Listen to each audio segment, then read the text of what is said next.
محترم حاضرین، عزیز بزرگ اور بھائیوں، آج 26 جنوری 2024 اور رجب المرجب کا دوسرا عشرہ 1445 ہجری کا جاری ہے۔ اللہ جل شانہ نے اس مہینے کو تاریخ اسلام میں بھی اور تاریخ اسلام سے قبل بھی اس مہینے کی حرمت اور عزت کو دنیا کی قوموں نے تسلیم کیا، اور یہ اشہر الحرم کا یہ ایک عظیم ترین مہینہ قرار پاتا ہے۔ نبی اکرم سرور دو عالم صلی اللہ علیہ وسلم نے اس مہینے کی آغاز پر ہی اللہ جل شانہ سے جو دعائیں مانگا کرتے تھے، ان دعاؤں میں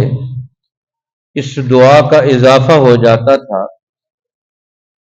اللہم بارک لنا فی رجب و شعبان،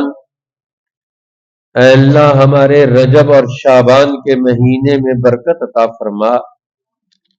وبلغنا الی رمضان، اور ہمیں اپنے فضل عظیم سے رمضان المبارک تک پہنچا۔ تو یہ بڑی عظیم دعا ہے، اور اس دعا سے ہمیں پتہ چلتا ہے کہ یہ رجب المرجب کا مہینہ یہ اس امت کو تعلیم اور تربیت کے اعتبار سے اونچا لے جانے والا مہینہ ہے، کیونکہ تربیت سے انسان کی قدر اور قیمت بڑھ جاتی ہے، اس کی حیثیت بڑھ جاتی ہے۔ جب انسان تربیت کا دور گزار لیتا ہے، تعلیم کا دور گزار لیتا ہے، اس کی حیثیت بڑھ جاتی ہے۔ اس لیے انسان کی حیثیت اللہ نے اپنی عظمت اور بڑائی کے ساتھ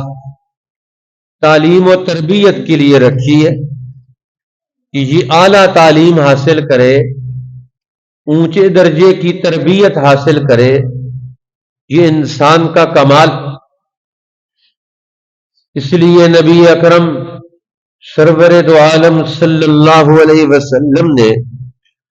اپنی امت کو تربیت کے لیے ایک بنیادی ڈھانچہ دیا، ایک پروگرام دیا سالانہ بنیاد پر کہ اس امت کو تربیت دی جائے اور معاشرے کے ہر طبقے کو تربیت دی جائے۔ اس کے لیے اسلام کے یہ 5 بنیادی ارکان رکھے گئے۔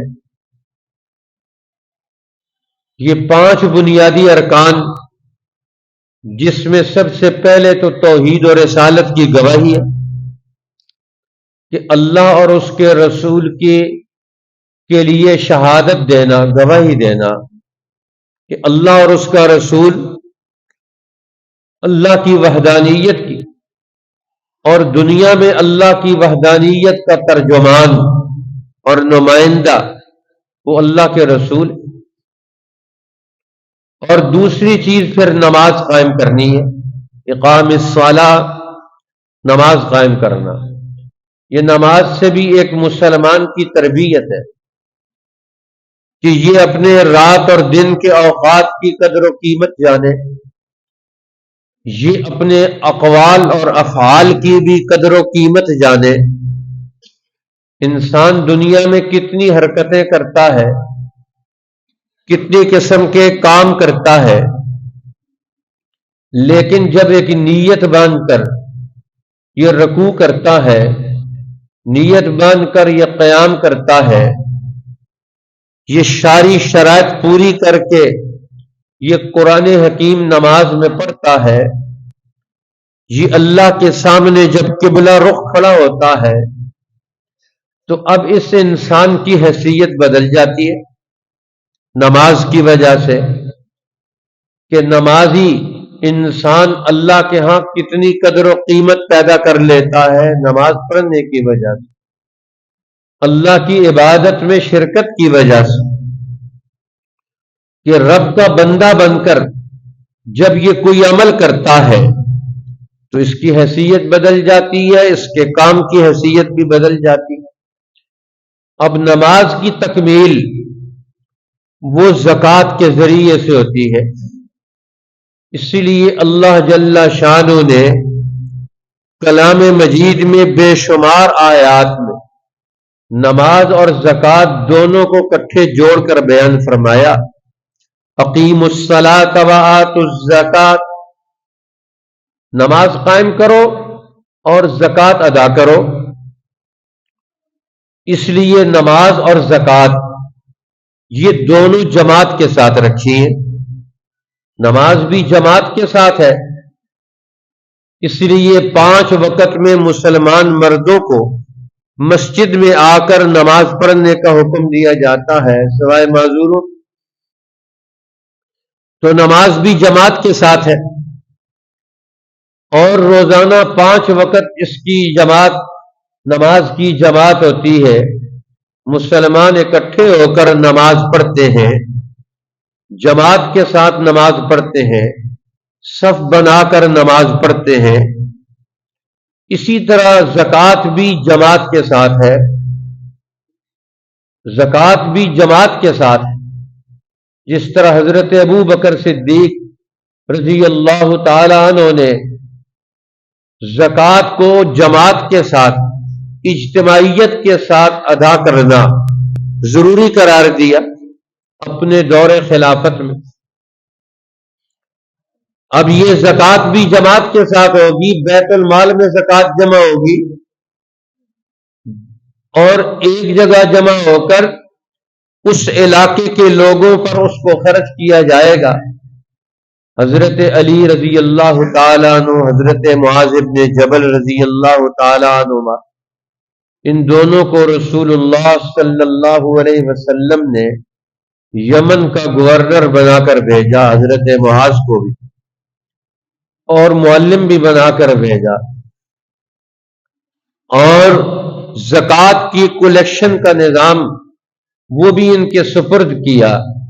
کہ تم نے لوگوں سے زکوٰۃ بھی جمع کرنی ہے، اور پھر ان کو فرمایا کہ تمہیں پتہ ہے تم نے زکوٰۃ لے کر کیا کرنا ہے؟ تو ان کو ارشاد فرمایا یہ زکوٰۃ کیا ہے؟ تؤخذ من اغنیائہم، اس علاقے کے مالدار لوگوں سے زکوٰۃ لی جاتی ہے، وترد الی فقرائہم، اور اس کو اسی علاقے کے فقیروں پر، غریبوں پر خرچ کیا جاتا ہے۔ پہلے درجے میں جس علاقے سے زکوٰۃ وصول ہوئی اسی علاقے کے لوگوں پر اس زکوٰۃ کو خرچ کیا جائے گا، وہیں سے وصول کر کے جمع کر کے اس کو خرچ کیا جائے گا۔ اب قرآن حکیم نے زکوٰۃ کی وصولی کا پورا نظام، یہ بھی نبی پاک صلی اللہ علیہ وسلم کی خلیفہ وقت کی ڈیوٹی لگائی۔ اسلام کے بیت المال کی جو مدات ہے،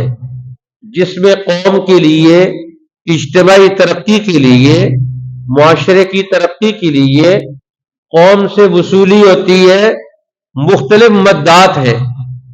ان میں سے ایک مد زکوٰۃ بھی ہے، بیت المال کی مدات میں سے، کہ بیت المال میں زکوٰۃ جمع کرائی جائے گی، اور پھر زکوٰۃ کو بیت المال کی اور مدات میں سے خرچ کرنے کی مد بھی وہی ہوگی جس کو اللہ نے اور اس کے رسول نے طے کر دیا ہے۔ اپنی مرضی پر بیت المال میں جمع ہونے والی زکوٰۃ کوئی حکمران اپنی عیاشیوں پر خرچ کرے، مالدار لوگ اس کو اپنی عیاشیوں پر خرچ کریں، یہ نہیں ہو سکتا۔ اس لیے زکوٰۃ یہ ایک مستقل فریضہ قرار دیا کہ زکوٰۃ کو آپ نے بیت المال میں جمع کرانا ہے، اور پھر اس زکوٰۃ کو بیت المال کی مدات کے اعتبار سے اسے تقسیم کرنا ہے، اسے خرچ کرنا ہے، تو خذ من اغنیائہم، اس علاقے کے مالدار لوگوں سے زکوٰۃ لی جائے گی، وترد الی فقرائہم، اور اسی علاقے کے فقیر لوگوں پر، محتاج لوگوں پر، ضرورت مند لوگوں پر اس زکوٰۃ کو تقسیم کیا جائے گا۔ اس لیے اللہ تعالیٰ نے پھر خود نبی پاک صلی اللہ علیہ وسلم کو یہ حکم دیا کلام مجید میں کہ آپ مسلمانوں کو یہ بتا دیں، اقیموا الصلاۃ وآتوا الزکاۃ، نماز قائم کرو اور زکوٰۃ ادا کرو۔ یقیمون الصلاۃ ویؤتون الزکاۃ، جہاں بھی تذکرہ کیا تو اللہ تعالیٰ نے نماز قائم کرتے اور زکوٰۃ ادا کرتے، ان دونوں کو جوڑ کر ملا کر بیان فرمایا۔ اسی لیے تو حضرت ابو بکر صدیق رضی اللہ تعالیٰ عنہ نے مانعین زکوٰۃ، جنہوں نے زکوٰۃ دینے سے انکار کر دیا کہ ہم بیت المال میں زکوٰۃ نہیں جمع کرائیں گے، مسجد نبوی کے امام کے پیچھے نماز تو پڑھیں گے لیکن مسجد نبوی کا جو امام عام ہے، خلیفہ مسلمین ہے، خلیفہ رسول اللہ ہے، اس کے بیت المال میں زکوٰۃ نہیں جمع کرائیں گے، زکوٰۃ کسی اور کے بیت المال میں جمع کرائیں گے۔ نماز مسجد کے امام کے پیچھے اور زکوٰۃ کسی اور امام کے پیچھے، زکوٰۃ کا امام الگ ہوگا، نماز کا امام الگ ہوگا ہمارا، تو انہوں نے اپنا اپنا امام الگ بنانے کا منصوبہ بنا لیا، زکوٰۃ کسی اور امام کو دیں گے۔ تو امت کا ایک ہی امام ہوتا ہے، خلیفہ ہوتا ہے، امیر ہوتا ہے، نماز کا امام بھی وہی ہے، زکوٰۃ کا امام بھی وہی ہے، عبادت کا امام اور رہنما بھی وہی ہے، اور معیشت اور سیاست کا امام بھی وہی ہے، ایک ہی ہے، یہ دوہرا معیار نہیں چلے گا۔ اس لیے حضرت ابو بکر صدیق رضی اللہ تعالی عنہ نے حضرت عمر کو ڈانٹ پلا دی، واللہ من فرق بین الصلاۃ والزکاۃ فقد کفر، اللہ کی قسم جس نے نماز اور زکوٰۃ کے درمیان تقسیم کر دی، جدائی ڈال دی، تفریق کر دی، اس نے کفر کیا۔ اسلام میں نماز اور زکوٰۃ دونوں الگ الگ نہیں ہو سکتی، دین اور دنیا کی تقسیم اسلام میں نہیں ہو سکتی۔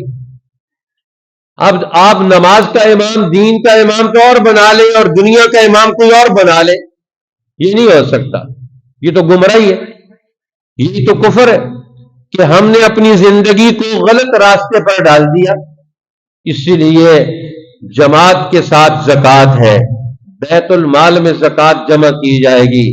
اور اس کی نگرانی سارے لوگ کریں گے۔ اسی لیے نبی اکرم صلی اللہ علیہ وسلم کے پاس زکوٰۃ کا مال بھی جمع ہوتا اور آپ کے پاس صدقہ فطر بھی جمع ہوتا، مسجد نبوی میں ڈھیر لگ جاتے، پھر سب کی مشاورت سے اس مال کو ضرورت مندوں پر تقسیم کیا جاتا۔ کہاں کہاں اس مال کو خرچ کرنے کی ضرورت ہے، اس مال کو انہی قوم کی مدات پر، قومی ضرورتوں پر، اجتماعی ضرورتوں پر ان کو خرچ کیا جائے، ان کو وہ مال دیا جائے۔ تو اس لیے آپ نے یمن کے علاقے سے جو زکوٰۃ وصول کی، وہ زکوٰۃ اور وہاں کی آمدن، فرمایا اس کو تؤخذ من اغنیائہم، ان کے مالدار لوگوں سے زکوٰۃ لی جائے گی، وترد الی فقرائہم، اور ان کے فقیروں پر خرچ کی جائے گی۔ اور پھر رسول اللہ صلی اللہ علیہ وسلم نے ایک اور حدیث پاک میں بھی ارشاد فرمایا، جس کو حضرت علی المرتضی رضی اللہ تعالی عنہ نے نقل کیا، فرمایا کہ آپ اگر امت کے اندر غریب لوگ دیکھیں، بھوکے اور مسکین لوگ دیکھیں، تو آپ سمجھ جائیں کہ یہ ننگے بھوکے اور مسکین لوگ کیوں ہیں۔ یہ اس لیے ہے کہ اس علاقے کے مالدار لوگوں نے اپنی زکوٰۃ نہیں نکالی، انہوں نے اپنی زکوٰۃ اللہ کے نام پر خرچ نہیں کی۔ اس لیے اگر وہ زکوٰۃ کا خرچ کرتے تو پھر وہ کبھی بھی نہیں ہو سکتا تھا زکوٰۃ دینے والے لوگ موجود ہوں اور پھر امت کے اندر بھوکے ننگے اور ضرورت مند لوگ بھی موجود ہوں، یہ اس بات کی دلیل ہے کہ یہ مالدار لوگوں نے اپنے مال کی زکوٰۃ نہیں ادا کی۔ اسی لیے مکی زندگی میں ہی نماز کی فرضیت رجب میں ہوئی، 5 نمازیں۔ ویسے تو نماز پہلے دن سے فرض تھی، لیکن پچھلے طریقے پر تہجد کی نماز فرض تھی پہلے، پھر چاش کی نماز فرض تھی۔ کہ 5 نمازوں کی فرضیت سے پہلے رسول اللہ صلی اللہ علیہ وسلم سابقہ ادیان کے ملت حنیفی کے مطابق نماز ادا کیا کرتے تھے، لیکن یہ 5 نمازیں فرض ہوئی یہ تھے نبوت کے 10ویں سال یا 11ویں سال، جب آپ کو معراج ہوئی۔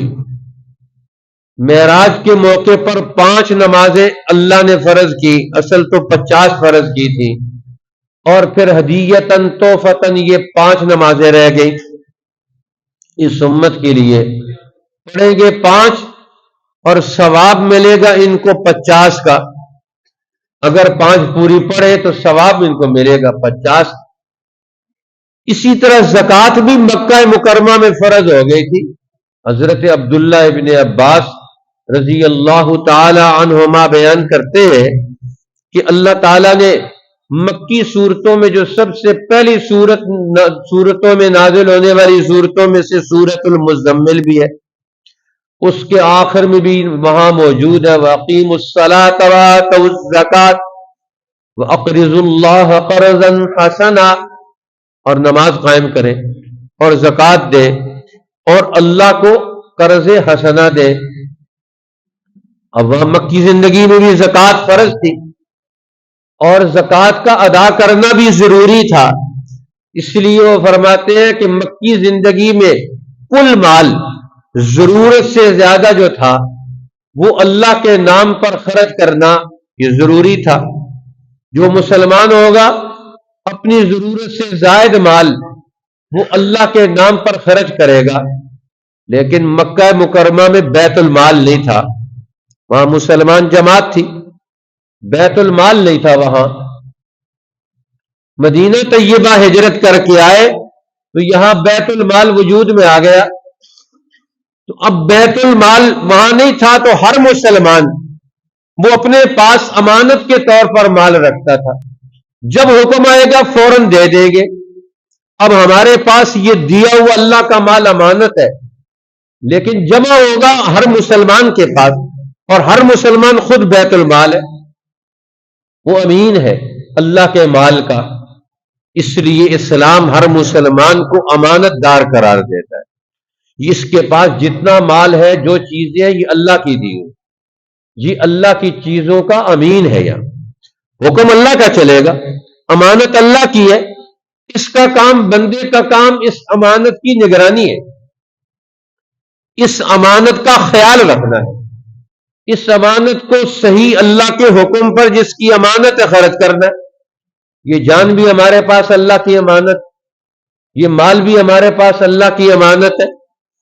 یہ اولاد بھی ہمارے پاس اللہ کی امانت ہے، یہ وقت بھی ہمارے پاس اللہ کی امانت ہے۔ اسی لیے اللہ تعالیٰ ہر بندے سے قیامت کے دن پوچھے گا۔ اگر اب یہ امانت نہ ہو بندے کے پاس تو پھر اللہ تعالیٰ کیسے پوچھے گا؟ یہ ہماری چیزیں نہیں، اللہ کی چیزیں اللہ تعالیٰ نے وقتی طور پر ہمیں دی ہوئی ہے کہ تم تھوڑی دیر کے لیے استعمال کرو، اس لیے ہر بندہ ہر چیز چھوڑ کے جاتا ہے، ساتھ نہیں لے کے جا سکتا۔ اگر اس کی اپنی ہوتی تو ساتھ لے کے جاتا ہے۔ اپنی چیز کیا ہے؟ وہ اعمال اچھے اور برے، وہ انہیں ساتھ لے کر جائے گا۔ اپنی چیز تو اس کا اخلاق ہے، یہ دوسروں کے ساتھ پیش کیسے آیا یہ انہیں ساتھ لے کر جائے گا۔ باقی ساری چیزیں تو دنیا کی انہیں پیچھے چھوڑ کر جائے گا۔ یہ امانت ہے اور وراثت ہے اللہ کی، بندے کا صرف اللہ نے استعمال کرنے کے لیے دی ہے، عاریتاً دی ہے، امانتاً دی ہے، تم استعمال کرو، لیکن حکم میرا چلے گا، فیصلہ میرا چلے گا۔ وہ زکوٰۃ یہ مال کی ہے۔ اور جب مدینہ طیبہ پہنچے تو رجب کے مہینے میں ہی پھر زکوٰۃ کا نصاب مقرر ہو گیا کہ اب سال میں ایک دفعہ زکوٰۃ نکالو گے اور وہ بیت المال میں جمع کراؤ گے. جو مال آپ کے پاس آ گیا پورا سال اس پر گزر گیا اور سال گزرنے کے بعد سال کی ضروریات پر خرچ نہیں ہوا، سال گزرنے کے بعد بچ گیا ضروریات سے، تو بندے کی ضرورت سے بچا ہوا مال پورے سال کی ضرورتوں سے اب اس مال پر زکوٰۃ ہے. اور وہ زکوٰۃ بھی کتنی ہے؟ اب یہاں اس کا نصاب مقرر کر دیا 2.5%، 100 میں سے 2.5 روپے یہ زکوٰۃ کے طور پر ادا کرنا ہے. اور اس کا بھی نصاب مقرر کر دیا. تو میں جس کے پاس، اب مال کی کئی قسمیں، جس طرح سونا اور چاندی یہ بھی ایک مال ہے، 7.5 تولے سونا یا 52.5 تولے چاندی، اتنی مقدار کسی کی ملکیت میں موجود ہو تو یہ زکوٰۃ کا نصاب پورا ہو گیا. اب یہ صاحب نصاب ہے، یہ مالدار آدمی ہے، یہ غنی آدمی ہے، اس کا نصاب پورا ہو گیا. اب یہ زکوٰۃ نہیں لے سکتا، صدقہ نہیں لے سکتا، یہ دوسروں کو زکوٰۃ اور صدقہ دوسروں کے لیے دے گا، یہ خود نہیں لے سکتا، صاحب نصاب بن گیا. اس لیے صاحب نصاب بن گیا کہ اب یہ اپنے مال میں سے 2.5% سال گزرنے کے بعد یہ اپنے زکوٰۃ میں سے، مال میں سے زکوٰۃ نکالے گا. اور اللہ کے نبی کے ہر علاقے میں، ہر قبیلے میں عامل مقرر ہوتے تھے، زکوٰۃ وصول کرنے والے، محصل زکوٰۃ، عامل زکوٰۃ، وہ ہر علاقے میں جاتے تھے اور جا کر لوگوں سے زکوٰۃ لیتے تھے، جمع کر کے لا کر مسجد نبوی میں رسول اللہ کے بیت المال میں جمع کرا دیتے تھے. اور قبیلے کے لوگ وہ بھی ساتھ کبھی آ جاتے تھے اور پھر اس میں سے زکوٰۃ لینے کے حوالے سے یہ حکم ہوتا تھا کہ مال میں سے سب سے قیمتی حصے کی زکوٰۃ نہیں لینی اور گھٹیا میں سے بھی زکوٰۃ نہیں لینی، درمیانے درجے کے مال سے زکوٰۃ لینی ہے. اب اونٹ ہے، گائے ہے، اسی طرح بھیڑ بکری ہے، اب ان کا بھی نصاب متعین کیا گیا. جس کے پاس 40 بکریاں ہو جائیں گی تو 1 بکری وہ زکوٰۃ کے طور پر دے گا. جس کے پاس 5 اونٹ ہو جائیں گے تو پھر وہ 1 بکری زکوٰۃ کے طور پر دے گا. 10 ہوں گے تو پھر 2 بکریاں دے گا، اور 15 ہو جائیں گے تو پھر 3 بکریاں دے گا، اور 20 ہو جائیں گے تو پھر 4 بکریاں دے گا، اور 25 ہو گئے تو پھر اب 1 سال کا اونٹ کا بچہ یا 1 سال کا اونٹ وہ جو ہے زکوٰۃ کے طور پر دے گا. پھر اسی طرح اس کا پورا نصاب ہے. اب رسول اللہ صلی اللہ علیہ وسلم نے چونکہ عرب کے لوگ وہ تو بھیڑ بکریاں پالتے تھے، اونٹ پالتے تھے، گائے وغیرہ پالتے تھے، ان کا نصاب خود رسول اللہ نے پورا متعین کیا 120 تک، اور اس کو حجۃ الوداع کے خطبوں میں بھی اور فتح مکہ کے بعد بھی اس کو بیان کیا. اب یمن کے ایک صحابی ابو شاہ وہ کہنے لگے یا رسول اللہ، یہ جو زکوٰۃ کا نصاب آپ نے بیان کیا ہے یمن پہنچتے پہنچتے تو مجھے بھول جائے گا. آپ نے کس مقدار میں بیان کیا تھا، کتنے اونٹوں پر کتنی عمر کے اونٹ دینے ہیں اور کتنی بکریاں دینی ہیں، یہ وہاں پہنچتے پہنچتے تو مجھے بھول جائے گا، اپنی قوم کو میں کیا بتاؤں گا. تو آپ نے فرمایا یہ پورا میرا بیان صحابہ کو حکم دیا، اکتبوا لابی شاہ، یہ ابو شاہ کو لکھ کر دے دو. اب حضرت علی رضی اللہ تعالیٰ عنہ کے پاس ان کا ایک صحیفہ ہوتا تھا جس کو ہر وقت وہ اپنے بازو میں، اپنے تھیلے میں اپنے پاس محفوظ رکھتے تھے، کبھی بھی اسے جدا نہیں کرتے. اور اس میں کیا چیز لکھی ہوتی تھی؟ ان میں سے زکوٰۃ کا نصاب، اسی طرح دیت کا نصاب، وراثت کے مسائل، عاقلہ کے مسائل، یہ معاملات کے مسائل جو اللہ کے رسول نے بتائے تھے وہ انہوں نے لکھ رکھے ہوئے تھے اور اپنے پاس رکھتے تھے ہر وقت، تاکہ یہ یاد رہے اور فوراً ان کو دیکھ لیا جائے۔ اب یہ زکوٰۃ، یہ بیت المال کا حق ہے، اور یہ ہے تو مالی حق، مالی عبادت ہے، لیکن اللہ کا حق ہے، بندوں کا حق نہیں ہے۔ ہم سمجھتے ہیں کہ زکوٰۃ دینی تو ہم نے بندوں کو ہے، خرچ تو بندوں پر ہوگی، لیکن اللہ کہتے ہیں نہیں، یہ حقوق اللہ میں سے ہے اللہ کا حق ہے۔ اور اگر بندے پر احسان جتا کر زکوٰۃ دیں گے تو اللہ کہتے ہیں میں قبول ہی نہیں کروں گا۔ ہم کسی کو زکوٰۃ دیتے ہیں ملازمت کے طور پر، زکوٰۃ دیتے ہیں کسی تعاون کے طور پر، یہ ہمارے ساتھ تعاون کرے گا، ادلا بدلا کر رہے ہیں، اور میں زکوٰۃ نہیں ہوگی۔ وہ زکوٰۃ تو تب ہوگی جب صرف اللہ کے رضا کے لیے ہو، جس میں اور کوئی مقصد نہ ہو۔ تو اب یہ 2.5% زکوٰۃ مدینہ طیبہ بیت المال بن گیا، اور رسول اللہ کا بیت المال ہمیشہ خالی رہتا تھا، جو مال آتا تھا وہ سارا آ کر اس کو خرچ کر دیا جاتا تھا۔ جتنا مال آیا اور سارا مال خرچ ہو جاتا تھا، ضرورت مندوں پر جمع نہیں رہتا تھا،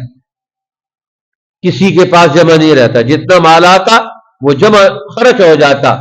جہاں ضرورت پیش آتی اسی مال کو خرچ کر دیا جاتا۔ اب زکوٰۃ لینے کے لیے گئے ایک صحابی، تو اس کی جا کر انہوں نے زکوٰۃ پہ دیکھے کہ اونٹ ہے،